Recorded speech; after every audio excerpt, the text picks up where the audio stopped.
Olá, boa noite, meus irmãos, meus amigos. Que a graça e a paz do nosso Senhor Jesus Cristo esteja sobre a vida de cada um de vocês. Meu nome é Marli Moura, sou missionária da Igreja Batista Novo Horizonte, Natal RN, e nós estamos aqui mais uma vez para meditar acerca da Palavra de Deus. Você já vivenciou algum momento aí na sua vida em que você ficou sem acreditar naquilo que estava acontecendo? Algo de muito bom, de extraordinário que aconteceu, que você ficou se perguntando se era exatamente isso que estava acontecendo, se aquilo realmente estava acontecendo com você. Às vezes acontece, né? E você fica perguntando, pensando, meu Deus, é isso mesmo?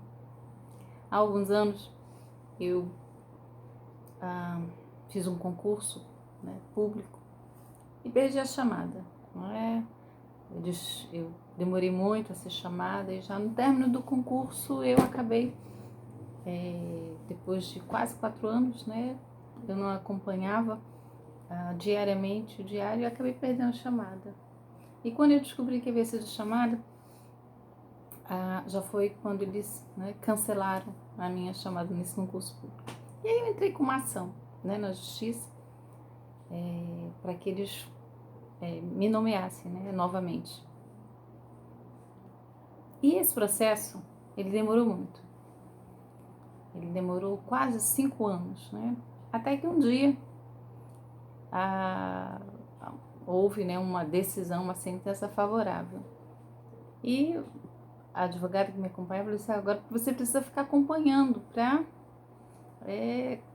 como vai ser o trâmite, né? Como é que vai ser a sua nomeação. E eu comecei a fazer isso, né? Tentar acompanhar. Mas o fato é que para os lugares que eu ligava, né, ninguém sabia da minha história. Apesar da decisão, ninguém sabia me explicar ou dizer o que ia ser feito, né, quem eu deveria procurar. E me mandavam, né, ficavam dando números que eu ligasse, e eu ligava, contava a história, e ninguém sabia me explicar qual seria o próximo passo que iria acontecer.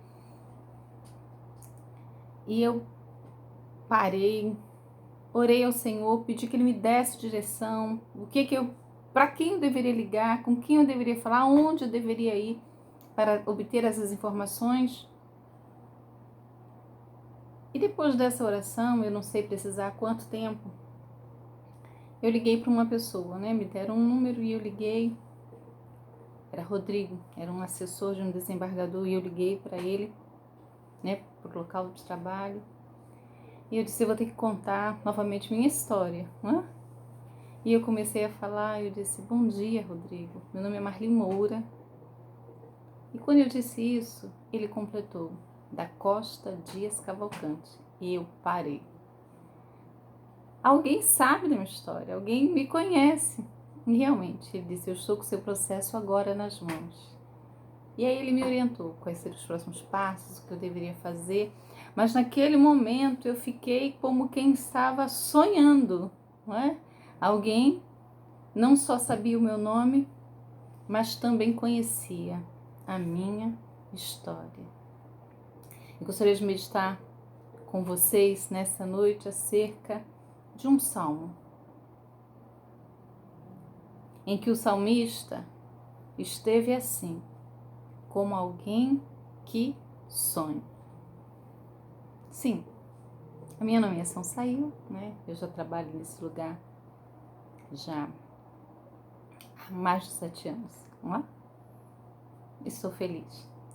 Mas acompanhe comigo a leitura aí do Salmo 126. Ele nos diz assim, quando o Senhor trouxe do cativeiro os que voltaram de Sião, estávamos como os que sonham. Então a nossa boca se encheu de riso e a nossa língua de cântico. Então se dizia entre as nações, grandes coisas fez o Senhor a estes. Grandes coisas fez o Senhor por nós, e por isso estamos alegres. Faz-nos regressar outra vez do cativeiro, Senhor, como as correntes do sul. Os que semeiam com lágrimas cegarão com alegria. Aquele que leva a preciosa semente andando e chorando voltará sem dúvida com alegria, trazendo consigo os seus feixes. Esse é um salmo, né, que faz referência a um evento na história de Israel, né? O salmo não foi escrito nesse momento, né, mas ele faz referência à história de Israel. E provavelmente o salmo ele está se referindo à volta do exílio da Babilônia, né, que foi algo assim extraordinário na história de Israel. Vários profetas, né, falaram da questão do cativeiro, que eles iriam para o cativeiro se eles não voltassem para o Senhor, mas também profetizaram que eles retornariam de lá. Isso aconteceu, né? Se você olhar o livro de Esdras, você vai ver esses eventos, né? O retorno deles, o retorno dos judeus para a sua terra. Você pode acompanhar isso lá. E foi algo memorável. Ciro assina um decreto dizendo que eles poderiam voltar. É bem provável que esse salmo faça referência a esse fato histórico na vida de Israel, do povo de Israel. Eles acordaram um dia com um decreto dizendo que eles poderiam voltar, que eles poderiam ir para as suas casas. Então o salmista começa dizendo: quando o Senhor trouxe do cativeiro os que voltaram a Sião, estávamos como os que sonham. Foi algo memorável. Foi algo extraordinário que aconteceu na vida daquele povo e eles ficaram ainda sem acreditar. É isso mesmo que está acontecendo? A gente pode de fato voltar para casa? Que coisa tremenda! Nós não precisamos fazer nada. É só colocar o pé na estrada e voltar. Nós não vamos precisar pegar em espada. Nós não vamos lutar. E voltaram. Eles ficaram como aqueles que estavam vivenciando um sonho bom. Então a nossa boca se encheu de riso e a nossa língua de cânticos. Então se dizia entre as nações: grandes coisas fez o Senhor por estes. Era isso. As nações estavam olhando, estavam vivenciando com eles essa experiência, né, do algo extraordinário que estava acontecendo. Eles estavam voltando para casa. Voltar para casa. Só quem esteve ausente da casa sabe quão bom, quão extraordinário é voltar para casa. Era essa a experiência dessas pessoas, a experiência de voltar para casa, a experiência de conseguir chegar em casa.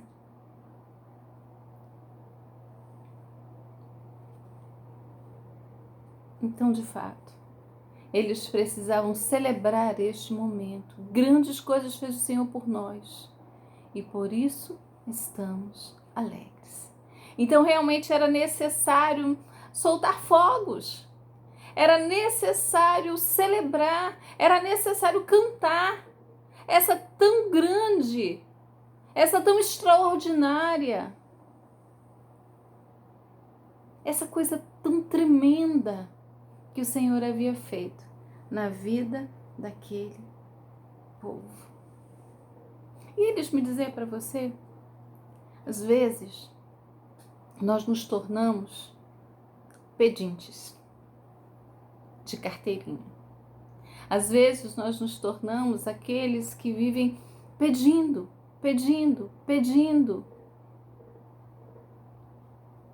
sem nos preocuparmos muito de celebrar, de agradecer, de contar. Quando as nossas petições são atendidas. Nós precisamos pedir ao Senhor olhar para nós e nos corrigirmos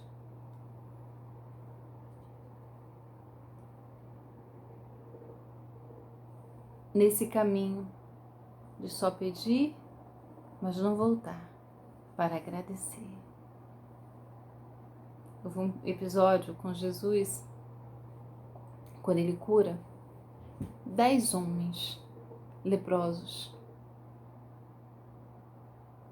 10 foram curados, mas apenas um volta para agradecer. Eu acho que deve ser esta aí a marca, né? 9 para 1, mas seja um. Seja aquele que agradece, seja aquele que volta para celebrar, para dizer, olha, Deus fez coisas grandes, Deus fez coisas tremendas. O salmista diz, quando o Senhor trouxe do cativeiro, ele fala de um evento no passado que aconteceu com a sua nação, com o seu povo, e ele consegue lembrar de quão extraordinário foi aquele fato. E aí ele olha para a sua vida agora, para a vida dele no presente, e ele diz, olha, faze-nos regressar outra vez do cativeiro. Eles foram novamente para o cativeiro? Não. Não foi. Não é isso. O salmista olha para a vida, para aquilo que Deus fez na vida do seu povo no passado e olha para a sua vida agora, nesse momento. E ele sabe que aquele Deus que fez no passado é o Deus que pode fazer hoje. É o Deus que pode fazer neste momento. É o Deus que pode restaurar. É o Deus que pode fazer algo de extraordinário novamente na vida dele. Na vida do seu povo. Então, o que Deus já fez na sua vida? Quantas vezes Ele visitou você? Quantas vezes você já viu as suas orações sendo atendidas? Celebre isso. Conte isso. Mas lembre-se que o Deus que fez no passado é o Deus que pode visitar você nesse momento, no presente. É o Deus que pode visitar a sua casa nesta hora. O Deus da provisão, o Deus da cura, o Deus do consolo. Ele pode fazer isso neste momento. É o Deus que sabe exatamente onde você está e o que você necessita. Quando o Senhor trouxe do cativeiro, Ele já fez. Faz-nos regressar, Senhor, outra vez. Senhor, olha agora como é que nós estamos. Olha agora como é que está a minha vida, como é que está a situação do meu povo. Senhor, opera mais uma vez. Senhor, surpreenda-nos outra vez.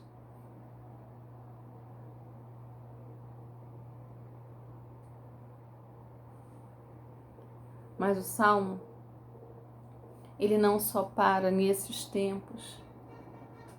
Ele não só fala do passado, ele não só olha para o presente. Mas o Salmo 126 é um salmo que também aponta para um futuro. O salmista ele vai dizer, os que semeiam com lágrimas, cegarão com alegria. Aquele que leva a preciosa semente andando e chorando, voltará, sem dúvida, com alegria, trazendo consigo os seus feixes. Olha, o salmista, ele vai dizer, a situação aqui está muito complexa, eu preciso que o Senhor faça algo neste momento. Mas não é hora para parar, é hora para prosseguir, é hora para semear, ainda que seja com lágrimas. Sabe o que ele está dizendo? Eu não vou ficar aqui preso a essas circunstâncias, a esse problema. Eu não vou ficar aprisionado com medo. Eu vou prosseguir, porque o Deus que visitou o meu povo no passado é o Deus que vai visitar o seu povo agora no presente. E eu sei que haverá um futuro. Semear com lágrimas é semear sem saber exatamente o que você vai ver, o que você vai colher. Mas é aquele que sabe que ele só vai conseguir uma colheita no futuro se ele fizer isso agora, colocar a semente na terra.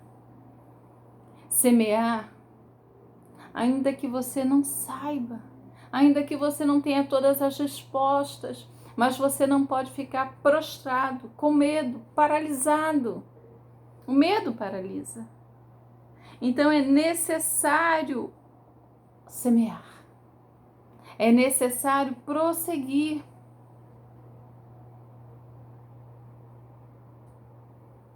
Quem trabalha na agricultura sabe bem disso. Às vezes as previsões não são boas. Às vezes os prognósticos são terríveis, na verdade. Mas é aquele agricultor que lavra a terra, que lança a semente e olha para os céus e dirige aos céus uma petição de socorro, mas que não espera o tempo melhorar para semear. Ele sabe que só vai colher se fizer isso antes de esperar a chuva chegar. Ele joga a semente e faz a sua oração, esperando que do céu a chuva caia, que faça a sua semente germinar. É necessário semear, ainda que chorando, sem saber o que você vai colher. Semear com lágrimas. Eu sou no Nordeste brasileiro, né? E eu sei que muito agricultor fez isso. Regou a terra com as suas lágrimas. Não é diferente comigo e com você. Às vezes nós olhamos para o presente, para o momento em que nós estamos, e ele parece ser tão desolador. Parece ser um solo tão árido.